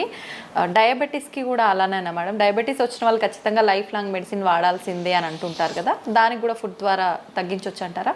యాక్చువల్గా మనం చాలా అందరు చూసే వ్యూవర్స్ కూడా గమనించాల్సింది ఏంటంటే, డయాబెటీస్ రావడానికి 2 ప్రధానమైన కారణాలు. ఒకటి ఫాల్టీ ఈటింగ్ హ్యాబిట్స్, సరైన ఆహారపు అలవాట్లు లేకపోవడం. ఓకే. 2 మనసులోను కలిగేటటువంటి భావాలని, భావోద్వేగాలని మన శరీరం పైన ఇన్ఫ్లుయెన్స్ పెట్టేంతగా పెంచి పోషించుకోవడం, కంట్రోల్ చేసుకోవడానికి సరైన అవగాహన పెంచుకోకపోవడం. ఓకే, ఇవి 2 విషయాలు. అంటే ఒకప్పుడు స్ట్రెస్ అంటే ఏంటమ్మా, stress is a necessary evil of life. దాన్ని ఫ్లైట్ ఆర్ ఫైట్ ఇమోషన్ అనేవాళ్ళు. అంటే ఒక కొన్ని వేల సంవత్సరాల క్రితం ఈ శరీరం ఫస్ట్ టైం ఫామ్ అయినప్పుడు మనకు ఒకటే స్ట్రెస్ ఉండేది. అదేంటి, ఏదైనా యానిమల్ వచ్చి మనం చంపేసేది, లేదా మనం ఏదైనా యానిమల్ చంపి తినేసేవాళ్ళం. ఇదే స్ట్రెస్. ఇంతకు మించి ఇంకేం స్ట్రెస్ లేదు. ఆ స్ట్రెస్ సిచ్యువేషన్ వచ్చినప్పుడు ఏమయ్యేది, శరీరంలో ఉన్నటువంటి శక్తి అంతా చేతుల్లోకి కాళ్ళల్లోకి వచ్చేసేది. ఎందుకు, చేతులతో కొట్లాడాలి, కాళ్ళతో పరిగెత్తేది పోవాలి. ఈ 2 మనకి కావాల్సినటువంటి సందర్భం ఉండేది. కానీ ఇప్పుడేంటి, జీవితంలో అందరూ లయన్స్ టైగర్లే. బాస్ ఒక లయన్ టైగరే, భార్య ఒక లయన్ టైగరే, భర్త కూడా లయన్ టైగరే, ఆఖరికి పనమ్మాయి కూడా లయన్ టైగరే. సో వీళ్ళందరూ కలిసి మనకి ఎన్నో రకాలైన స్ట్రెస్ క్రియేట్ చేస్తున్నారు. అయితే ఈ పరిస్థితుల్లో ఏమవుతుంది, ఎప్పుడైతే ఎనర్జీ చేతుల్లోకి కాళ్ళల్లోకి రావాలో, శరీరం ఇంటెలిజెంట్గా ఏం చేస్తుంది, మిగతా అవసరం లేని సిస్టమ్స్ని షట్ డౌన్ చేస్తుంది, బంద్ చేస్తుంది. బంద్ చేసినప్పుడు ఏమవుతుంది, ఫస్ట్ సిస్టమ్ ఏంటి బంద్ అయ్యేది, డైజెస్టివ్ సిస్టమ్. అందుకనే స్ట్రెస్ఫుల్గా ఉన్నప్పుడు తిన్నది అరగదు, తిన్నది అరగదు, ఒక రకంగా మనకి డిఫరెంట్ గా ఉంటుంది. ఓకే, ఎందుకు అది క్లోజ్ అయిపోయింది. తర్వాత అది రిలాక్స్ అయిపోయి మళ్ళీ స్టార్ట్ అయినప్పుడు ఏంటి, మళ్ళీ అంటే డైజెషన్ ప్రాసెస్ కొద్దిగా ఆగి జరుగుతుంది అనమాట. It is not giving us proper ఇది. అండ్ ఇంకొకటి, డయాబెటీస్కి వచ్చేసరికి చాలా మంది ఓన్లీ 3 రకాల టెస్టులు చేసుకొని ఆ డయాబెటీస్ని హ్యాండిల్ చేయాలనుకుంటారు. అంటే for example fasting sugars, post lunch sugars, ఇప్పుడు HbA1c, ఈ 3 మాత్రమే చేసుకుని వాళ్ళు డయాబెటీస్ని కంట్రోల్ చేసుకోవడానికి రకరకాల మందులు తీసుకుని ముందుకు వెళ్తూ ఉంటారు. నేనేమంటానంటే, ఏ జబ్బు మనకి వచ్చినా రూట్ కాజ్ తెలుసుకోవడం చాలా ఇంపార్టెంట్. నాకు డయాబెటీస్ ఎందుకు వచ్చింది, వై. సో మా దగ్గర మేము ట్రీట్మెంట్ చేసేటప్పుడు కూడా ఖచ్చితంగా రూట్ కాజ్ అనాలిసిస్ అని 13 రకాల బ్లడ్ టెస్టులు చేయిస్తాం to understand the inside of a person, లోపల ఏం జరుగుతోంది. చాలా మటుకు మనకి అవుట్వర్డ్గా మనకి సిమ్టమ్స్ తెలియవు. అవును ma'am, we don't feel it. వెళ్ళి చెక్ చేసుకుంటే కానీ మనకి తెలియదు. That is how it is. And ఈ డయాబెటీస్ వచ్చిన వాళ్ళు టైప్ 2 డయాబెటీసా, టైప్ 1 డయాబెటీసా, బేసిక్ వాళ్ళు తెలుసుకోవాల్సి ఉంటుంది మనకి. ఒకవేళ టైప్ 2 డయాబెటీస్ మనం మాట్లాడుకుంటే సి పెప్టైడ్ అని ఒక టెస్ట్ ఉంటుంది. సీరం ఫాస్టింగ్ సి పెప్టైడ్ అంటే ఏం భోజనం చేయకుండా సి పెప్టైడ్ టెస్ట్ చేసుకుని ఆ సి పెప్టైడ్ వాల్యూ మనకి ప్యాంక్రియాస్ ఎంత పనిచేస్తుంది, ప్యాంక్రియాస్ పని చేయకపోవడం మూలానే డయాబెటీస్ వస్తుంది. కాబట్టి ప్యాంక్రియాస్ పనితీరు ఏ విధంగా ఉంది, ఎంత ఇన్సులిన్ ప్రొడ్యూస్ చేయగలుగుతుంది అనేది ఎస్టిమేట్ చేయడము very very very very important. అది ఎప్పుడైతే మనం ఎస్టిమేట్ చేసుకుంటామో, ప్యాంక్రియాస్ ప్రొడక్షన్ బాగానే ఉంది అనుకుంటే 100% మనకి డయాబెటీస్ రివర్సిబుల్ అవుతుంది. If you C peptide value is 1 and more, ఏది fasting C peptide value 1 and more ఉంటే కనుక 100% మనం ఆ డయాబెటీస్ని రివర్స్ చేసుకోగలము. కానీ 1 కంటే కిందకి వెళ్ళిపోతున్నప్పుడు, 5.5 కంటే కిందకి వెళ్ళిపోతున్నప్పుడు it is going towards type 1 diabetes అన్నమాట. ఈ టెస్ట్ చేయకుండా, ఈ నిర్ధారణ కాకుండా దాన్ని హ్యాండిల్ చేయడం అనేది నా ప్రకారము I feel it's a defective way of looking at it. Okay. Okay. And మనం అనుకుంటాం వైట్ రైస్ తినడం మూలాన, ఇంకోటి తినడం మూలాన, షుగర్ తినడం మూలాన. చాలా మంది నా క్లయింట్స్ వచ్చి చెప్తాను, నేను షుగరే తినట్లేదు మేడం, ఎప్పుడో మానేసాను, నోరు కట్టేసుకున్నాను, అయినా షుగర్ పెరిగిపోతుంది అని. సో మీరు ఏం తిన్నా అది షుగర్ కింద మారుతుంది, ఓకే. ఏం తిన్నా అది షుగర్ కింద మారుతుంది. అంటే మరి అన్ని తినడం మానేసేమా? చాలా మంది ఈ షుగర్ పేషెంట్స్ వీక్ అయిపోతారు, ఎందుకంటే భయపడిపోతారు. అమ్మో ఇది తిరిగితే షుగర్ పెరుగుతుంది, అది తింటే షుగర్ పెరుగుతుంది, అది తినకూడదు, ఇది తినకూడదు, అది మానేయండి, ఇది మానేయండి. అది కాదు, ఫస్ట్ లోపల ఏం లోపాలు ఉన్నాయో తెలుసుకోవాలి. ఓకే. లోపల ఏం లోపాలు ఉన్నాయో తెలుసుకోవాలి. వైటమిన్ డి లెవెల్స్ ఎన్ని ఉన్నాయో మనకు తెలియాలి. And there is direct and indirect relationship between vitamin D levels and diabetes. అది మనం ఖచ్చితంగా తెలుసుకోవాలి. B12 ఎంత ఉంది, దానికి దీనికి కనెక్షన్ ఏంటి? యా, వైటమిన్ సి, దాని పరిస్థితి ఏంటి, దానికి డయాబెటీస్కి కనెక్షన్ ఏంటి? Lots of research is available. ఎంతసేపటికి మనము షుగర్ లెవెల్ని తగ్గించడం మీదనే ఫోకస్ చేయడం బదులుగా శరీరానికి కావాల్సిన శక్తిని, దానికి కావాల్సిన విటమిన్స్ని, దానికి కావాల్సిన మినరల్స్ని, దానికి కావాల్సిన ప్రతి పోరాడే వెపన్ని మనం ఇచ్చాము అనుకోమా, అది డయాబెటీస్ని తన్ని బయటికి తరిమేస్తుంది. That's what it is. It's very simple అన్నమాట. కాబట్టి it is a lifestyle disorder. అది లైఫ్ స్టైల్ అంటేనే మనం పద్ధతులు సరైన నిద్ర లేదు, సరైన ఆహారం లేదు, తీసుకునే ఆహారం టైం ప్రకారం తీసుకోము, అవును, అండ్ విపరీతమైన స్ట్రెస్. ఈ స్ట్రెస్ని మేనేజ్ చేసుకునే దానికి కూడా మనము ఎటువంటి జాగ్రత్త తీసుకోము. అందుకే మా దగ్గరికి వచ్చినప్పుడు మేము ఏం చేస్తామంటే, డయాబెటీస్ని మేము వెనక్కి తీసుకెళ్లే టైంలో, because I'm a psychosomatic healer, ఖచ్చితంగా మానసిక ఒత్తిడిని తగ్గించేటటువంటి ఆహారము, శారీరకమైనటువంటి అవసరాలు అంటే దాని vitamins and mineral balances support చేసేటటువంటివి పెట్టుకుంటూ వెళ్తాం. కాబట్టి ఓకే, ధనాధన్ షుగర్ లెవెల్స్ పడడం స్టార్ట్ అవుతాయండి. ఒకసారి షుగర్ లెవెల్స్ పడడం స్టార్ట్ అయితే మెడికేషన్ డోసేజ్ నెమ్మదిగా తగ్గించుకుంటూ వెళ్తాము. ఒకసారి అలా తగ్గించుకుంటూ వెళ్ళి 1 fine day ఆ మెడిసిన్ ఎత్తిపడేస్తాము. ఓకే, ఈ స్టేజ్ని రెమిషన్ స్టేజ్ అంటారు. Remission is purely temporary stage of health. Okay. So చాలా మందికి ప్రాబ్లం ఏమొస్తుందంటే, తగ్గి నార్మల్ అవ్వగానే తగ్గిపోయింది కదా, సో సింపుల్ అనేసి మళ్ళీ నెక్స్ట్ డే నుంచి అన్ని మొదలు పెడతారు. పైనుంచి అది ఒక కంప్లైంట్ చేస్తారు, ఏంటి మేడం ఇది మళ్ళీ తినగానే వచ్చేసింది. నువ్వు ఫస్ట్ తిన్నావు కాబట్టి ఇది వచ్చింది, ఫస్ట్ ఫాల్టీగా తిన్నావు కాబట్టి ఇది వచ్చింది, కరెక్ట్ చేసుకున్నావు కాబట్టి తగ్గిపోయింది, కరెక్ట్ చేసుకుని మళ్ళీ బ్యాక్ వెళ్ళావు కాబట్టి మళ్ళీ వస్తుంది. సో నేనేమంటానంటే, ఒక రెమిషన్ స్టేజ్ రాగానే మనం తీసుకున్న జాగ్రత్తని కనీసం 1 సంవత్సర కాలం గనక మనం అలాగే మెయింటైన్ చేసుకోగలిగితే అది రివర్సల్ అయిపోతుంది. ఓకే, అది రివర్సల్ అయిపోతుంది. డయాబెటీస్ తగ్గించుకోవడానికి ఆడ మగ తేడా లేదు, వయస్సుతో తేడా లేదు, మీ డయాబెటీస్ వయస్సు కూడా తేడా లేదు. అది 20 ఏళ్ళ నుంచి ఉంది, 15 ఏళ్ళ నుంచి ఉంది, 30 ఏళ్ళ నుంచి ఉంది, నేను టాబ్లెట్లు వేసుకుంటున్నాను, ఇన్సులిన్ వేసుకుంటున్నాను, ఏ దాన్నైనా మనం వెనక్కి పట్టుకెళ్ళచ్చు. చిన్న పిల్లల్లో కూడా ఇప్పుడు చిన్న పిల్లల కండిషన్ డిఫరెంట్ అమ్మా. That is called type 1 diabetes. Okay, type 1 diabetes వచ్చినప్పుడు మనము again C peptide fasting post lunch 2 చేసుకుంటాము. సి పెప్టైడ్ వాల్యూ చాలా తక్కువ ఉంటుంది. ఆ చాలా తక్కువ ఉన్నప్పుడు ఏంటంటే ఇన్సులిన్ ప్రొడ్యూస్ చేయలేకపోతుంది ప్యాంక్రియాస్ లో ఇన్సులిన్ రావడం లేదు కాబట్టి వాళ్ళు డయాబెటీస్ పార్ట్ వెళ్ళిపోయారు. సో ఈ పరిస్థితుల్లో మనం వాళ్ళకి 3 times వాళ్ళు ఇన్సులిన్ వేసుకోవాల్సి ఉంటుంది. ఇలాంటి పిల్లలకి అద్భుతంగా ఇన్సులిన్ రిక్వైర్మెంట్ తగ్గించేటటువంటి ఆహారం మనం ఇవ్వచ్చు. Regeneration therapy for type 1 diabetes కూడా ఉంది. కాకపోతే దాని పర్సంటేజ్ 100% అని మనం గట్టిగా చెప్పలేము.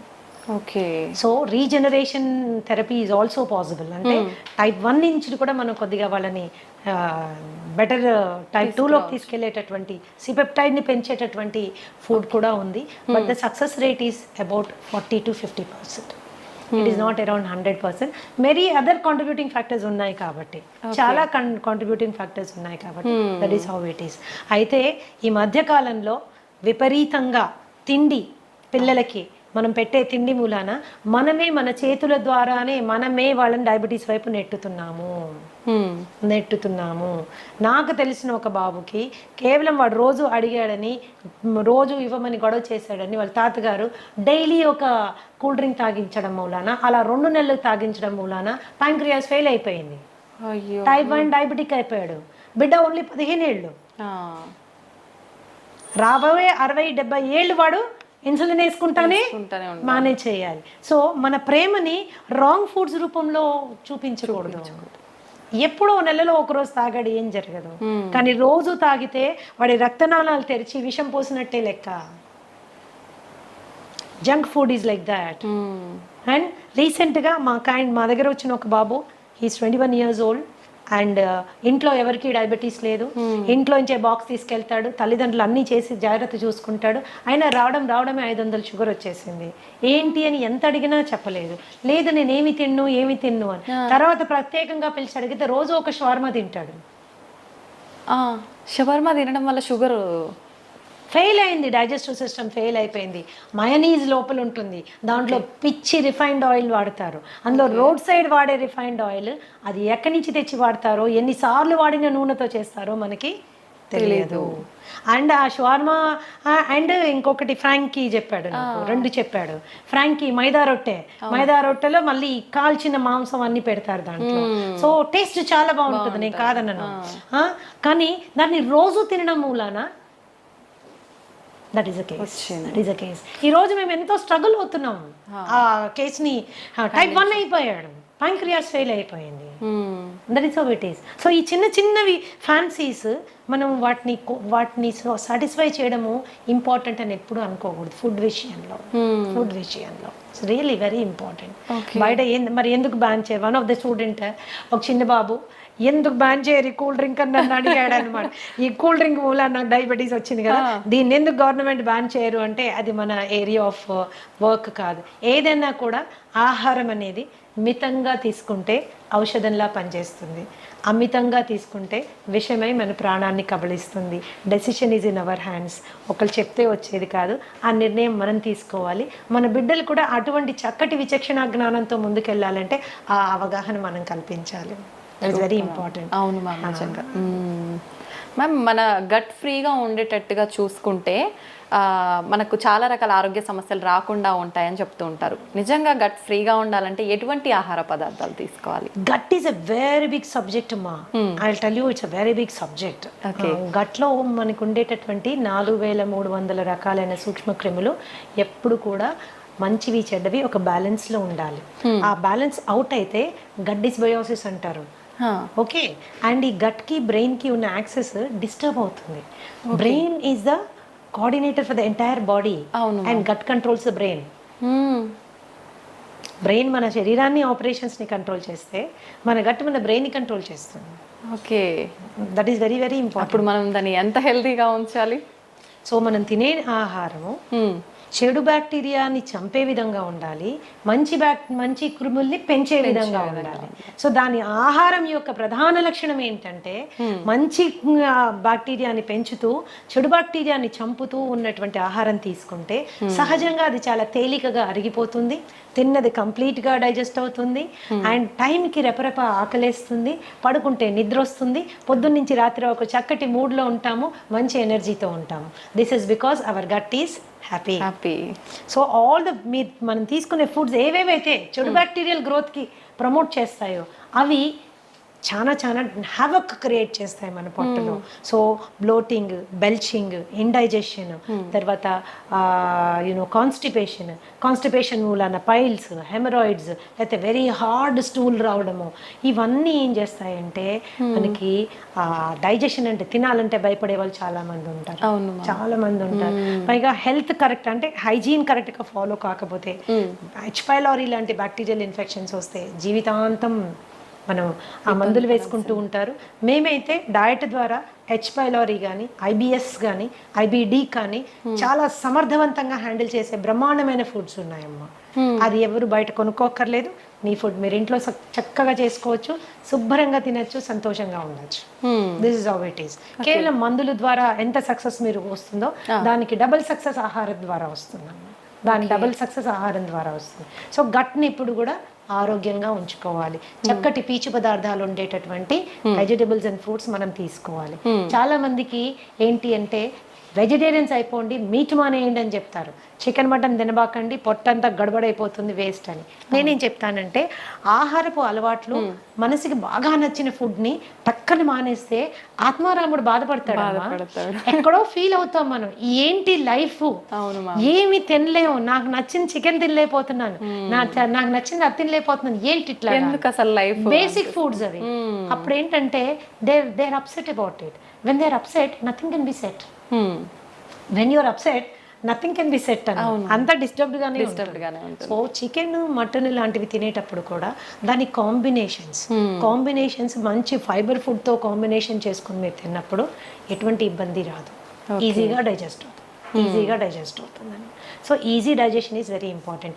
ఈజీ డైజెషన్ అంటే ఓన్లీ పెరుగన్నం కాదండి, you can eat everything in life. So మంచి వెజిటబుల్స్, ఎగ్స్, పెరుగు, తర్వాత you can have all these things అనమాట. అండ్ పీచు పదార్థం అనగానే అన్నీ ఏవో పిల్లలకి గ్రీన్ ఆకులు చూడగానే చిరాకు వస్తుంది, ఇప్పుడు ఈ గడ్డి తినాలా అని. సో అలా కాదు. So you can go for everything, all kinds of కాంబినేషన్స్లో మనం వెళ్ళొచ్చు. అలాగే మనకి రాజ్మా ఆర్ మన కాబూలీ చనా, బొబ్బర్లు, ఇలాంటివన్నీ మనకి చాలా మంచి ప్రోటీన్ ప్లస్ మంచి ఫైబర్తో వస్తుంది.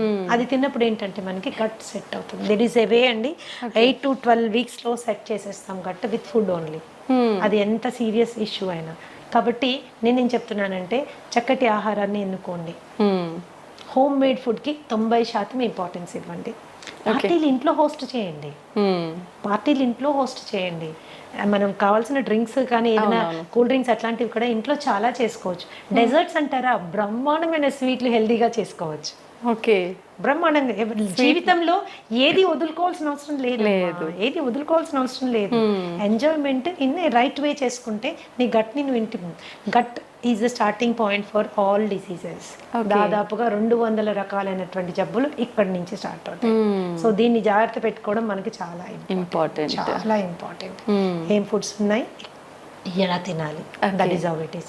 ఎప్పుడన్నా ఒకరోజు అంటే మేడం మమ్మల్ని హోటల్కే వెళ్ళొద్దంటారా, నేను ఒక్కసారి కూడా బిర్యానీ తినద్దా, ఇంకా నేను ఎందుకు అందులో హైదరాబాద్లో ఉండి నన్ను బిర్యానీ తినొద్దంటారా అంటే, ఓఎస్ తినండి తప్పకుండా, ఎందుకు మానేస్తారు, అలా మానేయమని చెప్పట్లేదు. కానీ దానికి మీ పొట్టని మిమ్మల్ని ప్రిపేర్ చేసుకోండి. Go to A place where biryani is done with ghee and not with Dalda.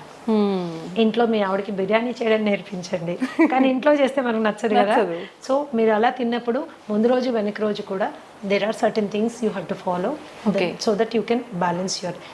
ఇందాక చెప్పాను, ఇప్పుడు చెప్తాను, మళ్ళీ కూడా చెప్తానమ్మా, ఎప్పుడో 2-3 నెలలకు ఒకసారి చేసింది మనకి అది బాడీ ఎఫెక్ట్ అవ్వదు. కానీ డైలీ అదే పనిగా యంగ్స్టర్స్, నాకు తెలుసు చాలా మంది ఐటీ ఎంప్లాయీస్ వస్తారు నా దగ్గరికి, ఏంటమ్మా ఎవరు వంట చేస్తారంటే స్విగ్గీ పేరు, జొమాటో పేరు చెప్తారు. So everyday it is and online food. And కాబట్టి ఏమవుతుందంటే అది కన్వీనియన్సే కానీ కంఫర్ట్ కాదు, హెల్త్ అంతకంటే కాదు. Very definitely expensive. కాబట్టి కొద్దిగా వంట చేసుకోవడం అనేది ఇప్పుడు అవుట్ ఆఫ్ ఫ్యాషన్ అయిపోయింది మా, ఆ ఫ్యాషన్ మళ్ళీ మనం క్రియేట్ చేయాలి. దట్ ఈస్ రియల్లీ ఇంపార్టెంట్ అన్నమాట. ఎందుకంటే వంట అనేది కేవలం హెల్త్ ఒక్కటే ఇవ్వదు, మనుషుల మధ్యలో అనుబంధాలు, బంధాలు, ప్రేమలు అన్ని పెరుగుతాయి. ఈ రోజు కూడా నీకు మీ అమ్మ చేసే ఆ పలానా వంట అని ఎందుకు గుర్తుంటుంది అంటే ఇంగ్రీడియంట్స్ అన్ని సేమే, ఆమె ప్రేమ అందులో ఉంటుంది, అంత ప్రేమగా చేసి నీకు నోట్లో పెడుతుంది, నువ్వు వెళ్ళినప్పుడు నీకు అది కావాలని అడుగుతుంది. అవన్నీ బంధాలు పెంచుతాయి. స్విగ్గీ జొమాటోలో తెప్పించి పెడితే it won't create a feeling, it won't create a relationship. లేని రోగాలు తీసుకొచ్చిస్తున్నట్టే మ్యామ్. ఇంకా ప్రేమ అంటే ఇంగ్రీడియంట్స్ మనకు తెలియదు, టేస్టీగా ఉండొచ్చు, నేను అసలు కాదన్న, డెఫినెట్ గా టేస్టీగా ఉండొచ్చు, బట్ ఇంగ్రీడియంట్ మీద మనకి కంట్రోల్ లేదు. So that is how it is. Ma'am food ఎలా చేస్తున్నాము, ఏం తింటున్నాము, ఇది ఒక ఎత్తు అయితే ఏ టైంకి తింటున్నాం అనేది కూడా ఇంకొకటి, దాని గురించి చెప్పండి మ్యామ్. ఒకటిమా, ఏ టైంకి తింటున్నామో, ఎన్నిసార్లు తింటున్నామో, these are 2 very important things everybody should understand. So research ఈరోజు there is loads of research ఏం చెప్తుంది అంటే snacking is the worst habit. పొద్దున్న బ్రేక్ఫాస్ట్ తిన్నాము, మధ్యాహ్నం లంచ్ తిన్నాము, రాత్రికి డిన్నర్ తిన్నాము, ఇది ఎప్పుడు మనకి ట్రబుల్ క్రియేట్ చేయదు. ఓకే. పొద్దున బ్రేక్ఫాస్ట్ తిన్నాము, మధ్యలో టీ అండ్ స్నాక్స్ తిన్నాము, మధ్యాహ్నం మళ్ళీ లంచ్ తిన్నాము, 4 గంటలకు సమోసా తిన్నాము, 5 గంటలకు కాఫీ తాగాము, 6 గంటలకు టీ తాగాము, 7 గంటలకు 7:30కి వెళ్ళి మళ్ళీ డిన్నర్ తిన్నాము, రాత్రి 12ంటికి పడుకునేటప్పుడు స్విగ్గీలో ఏదో ఒకటి తెప్పించుకుని తిన్నాము. This is going to cost trouble. This leads to obesity. Okay. Extra calories మూలన వెయిట్ పుట్ ఆన్ అవ్వడం స్టార్ట్ అవుతుంది. వెయిట్ ఒకసారి పుట్ ఆన్ అయ్యారంటే ఒబెసిటీ అనేది ఏంటంటే ప్రపంచంలో అన్ని కండిషన్స్ కంటే అతి దారుణమైన పరిస్థితి. కొన్ని millions of people are dying because of obesity, అధిక బరువు మూలాన.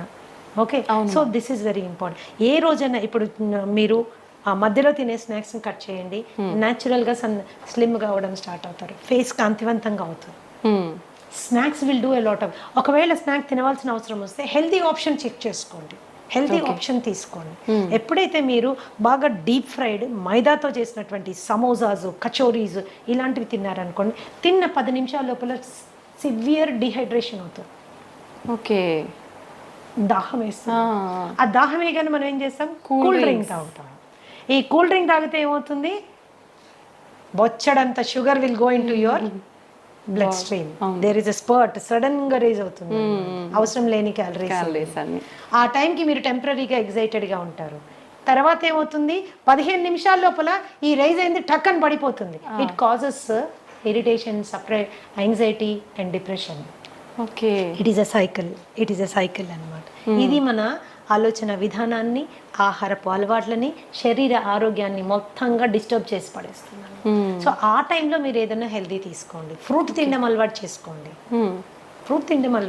ఆకలి వేస్తుంది కదా, ఒక అరటిపండు తినండి, ఒక ఆపిల్ తినండి, దాంతోపాటు సీడ్స్ నట్స్ ఒక డబ్బాలో వేసుకొని పెట్టుకోండి, ఒక గ్రీన్ టీ పెట్టుకోండి, ఒక 3-4 స్పూన్లు నట్లు సీడ్లు తిని చక్కగా గ్రీన్ టీ తాగండి.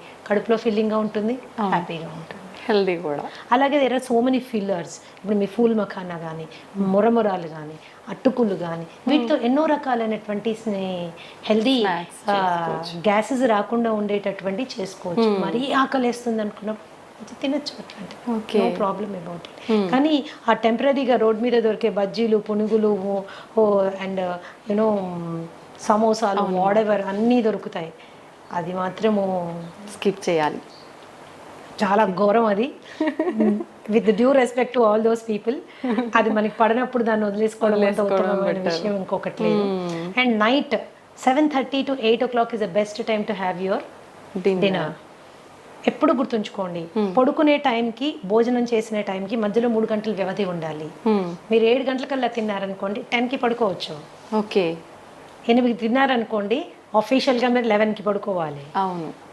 9కి తిన్నారనుకోండి, 12 ఏమవుతుంది, డైజెషన్ మొత్తం డిస్టర్బ్ అవుతుంది, యువర్ స్లీప్ సైకిల్ డిస్టర్బ్ అవుతుంది. ఇలా జరగడానికి వీల్లేదు. You have to remember that. And quantity ఎంత ఏంటి అనేది కూడా మనకి ఎంత అవసరం. ఒకటే రకమైన ఫుడ్ తినే అలవాటు చాలా మందికి ఉంటుంది. కూర నచ్చితే స్టార్టింగ్ నుంచి ఎండింగ్ వరకు అదే కూర, ఇంకొకటి ఏదో నచ్చితే అది నుంచి అదే కూర. సో ఒక బ్యాలెన్స్డ్ డైట్ ప్లేట్ అనేది మనము మెయింటైన్ చేసుకోవాలి, అన్నీ ఉండేటట్టు చూసుకోవాలి, ఆల్ కైండ్స్ ఆఫ్ థింగ్స్. ఇప్పుడు టైం మనకి లేదు, అన్నిటికీ మన బాస్ కోసం టైం ఉంది, ఉద్యోగం కోసం టైం ఉంది, టార్గెట్స్ కోసం టైం ఉంది, కానీ మన కోసం మనకి టైం లేదు. సో ఈ థాట్ ప్రాసెస్లో కూడా కొద్దిగా మనం మార్పు తెచ్చుకోవాలి. యంగ్స్టర్స్ మరి ముఖ్యంగా ఏంటంటే మంచి తెలివితేటలతో ముందుకెళ్తున్నారు, పెద్ద పెద్ద ఉద్యోగాలు చేస్తున్నారు, లక్షల్లో సంపాదిస్తున్నారు, కానీ వాళ్ళ శరీరం గురించి వాళ్ళు పట్టించుకోవడానికి వాళ్ళకి టైం ఉండదు. దాన్ని ఎలా అయినా అకామిడేట్ చేసుకోవాలి. బ్రేక్ఫాస్ట్ కూడా సాధ్యమైనంత త్వరగా, మీల్కి మధ్యలో 3 గంటల గ్యాప్ ఉండాలి. 3 గంటల టైంలో మీరు కావాలంటే మంచినీళ్ళు తాగొచ్చు, సింపుల్. కావాలంటే మంచినీళ్ళు తాగొచ్చు.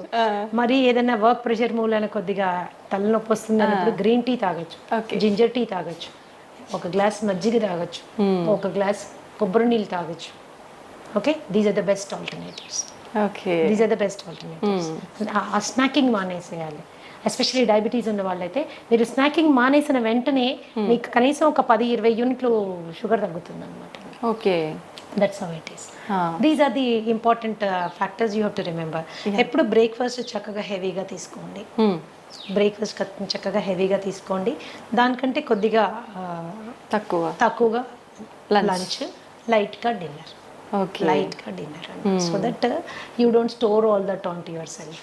అండ్ తినగానే పడుకోవడము, తినగానే అరగంటలోనే నడిచేస్తుంటారు, అలా చేయకండి ప్లీజ్. 1.5 hour గ్యాప్ వచ్చాక కానీ మీరు నడవడానికి వీల్లేదు. Oh that is how it is. So ఇవి బేసిక్ మీల్ పీరియడ్స్ మీరు అండ్ మీకు నచ్చిన విధంగా మీరు తీసుకోవచ్చు. ఒక జనరల్ హెల్త్ ఫార్ములా చెప్తాను, ఒక general health formula which is good for everybody. So మనము ఇండియన్స్ ఏంటంటే especially south Indians starch oriented అంటే కార్బ్ ఓరియంటెడ్ డయట్లో మనం ఉంటాము. ఇప్పుడు మనకు అంతా రిఫైన్డ్ అండ్ పాలిష్డ్ ఫుడ్ కాబట్టి అది చాలా వరకు not doing lot of harm కాబట్టి ఒక చిన్న రేషియోలో మనం ఆహారం తయారు చేసుకోవచ్చు. ఏంటది? 20% ఫుడ్ కార్బోహైడ్రేట్. మీరు అందులో అన్నం తింటారో, ఒక పులక తింటారో, లేకపోతే ఒక జొన్న రొట్టె తింటారో, మీరు ఏం తింటారో ఒక 20% నుంచి 25% వరకు కార్బ్స్ వచ్చేటట్టు తినండి. అలాగే 30 నుంచి 35% వరకు please go for protein. Okay, గుడ్లు, పన్నీరు, తోఫు, చికెన్, తర్వాత మటన్ కూడా తీసుకోవచ్చు. మనం అంటే ఎవ్రీడే కాదు, జనరల్గా చెప్తున్నాను. అన్నీ ఇలా మీరు తీసుకోవచ్చు. అండ్ అట్లీస్ట్ 40% ఎనర్జీ కొవ్వులోంచి వచ్చేటట్టుగా మీరు డైట్ని మోడిఫై చేసుకుంటే, నెయ్యిలోంచి, కోకోనట్ ఆయిల్లోంచి, అవకాడోస్లోంచి, ఎస్ మనం తీసుకునే నట్స్ అండ్ సీడ్స్లోంచి మనకి ఎనర్జీ వచ్చేటట్టు పెట్టుకుంటే ఏమవుతుంది? It will balance your metabolism అనమాట. And especially lifestyle disorders like you know BP కానీ, షుగర్ కానీ, ఇలాంటివి, థైరాయిడ్ కానీ, ఇలాంటివి రాకుండా మనము సేఫ్ గార్డ్ చేసుకోవచ్చు. ఎప్పుడు కూడా 0 కార్బోహైడ్రేట్ డైట్ ఎవరు తినకూడదు. ఓకే, ఎందుకంటే నర్వస్ సిస్టమ్కి కావాల్సిన ఎనర్జీ అంతా కార్బోహైడ్రేట్.